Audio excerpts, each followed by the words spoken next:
Objections that stop contact. If an objection makes you nervous, it is because you are looking at it the wrong way. Let me change your perspective with one single sentence. An objection is not a door slammed shut, it is a question in disguise. When someone says, I don't have time, almost never are they telling you no.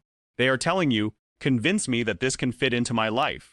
Today you are going to learn to read what is really behind every objection, and above all, how to dissolve them before they appear. What an objection really is. In the previous lesson, we looked at fears. Well, the objection is the spoken version of fear, dressed up as logical reasoning. Behind every but there is an unresolved emotion, and here is the key that changes everything. An objection is not rejection. It is usually interest with a doubt attached. Someone with no interest does not object. They leave without saying anything. The person who objects deep down is asking for a reason to say yes.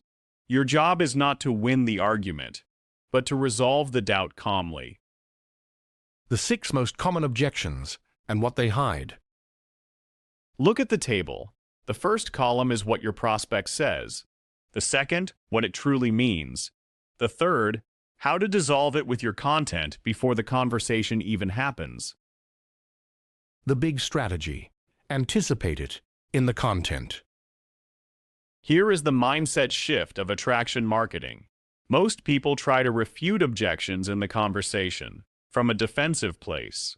We do something much smarter. We answer them beforehand, in the content, one by one. The best objection is the one that never gets formulated. If you dedicate posts and reels to answering, is it a pyramid scheme? What if I don't have time? I already tried it. When the prospect reaches your private messages, they already arrive with those doubts resolved. They arrive warmed up, with trust, ready to talk. That is playing with an advantage. How to respond to an objection if it appears without arguing. And if it comes up in a conversation, never turn it into a fight. Remember, you cannot win an argument and a prospect at the same time. Use these 4 steps. Validate. I completely understand you. That is a very reasonable doubt. Lowering defenses is the first step. Understand the deeper reason.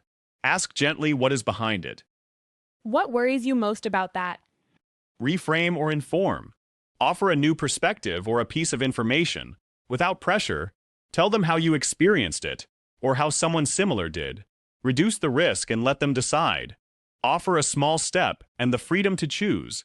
I'll send you the info, and you decide calmly. Real example. Natalia noticed that almost everyone told her. I need to think about it. Instead of insisting, she recorded a reel. If you have ever told yourself, I need to think about it, what it usually means is, I still have a doubt. And that is okay. That is why I am not going to pressure you here. I explain it to you, and you decide whenever you want. By naming the objection and removing the pressure, several people who had been silent for weeks wrote to her with their real doubts. The objection stopped being a wall and became a conversation. Common mistakes. Taking the objection as personal rejection. It is a doubt, not a no to you. Arguing to win. You can be right and lose the prospect. It is not a fight. Responding only in the conversation. If you do not anticipate it in the content, you always arrive on defense. Pressuring when faced with. I'll think about it. Pressure confirms their fears and closes the door. Practical advice. Create your objection list. Write down the 5 to 6 objections you hear the most, or fear the most. Identify the fear behind each one, and create one piece of content for each objection. You will have a battery of reels and posts that silently remove breaks while you sleep. Start this week with the objection people repeat to you most. With this, you close the inner map of your avatar. You know what hurts them, what they desire, what they fear, and what they object to. Now you need something to connect with all of that. Their words.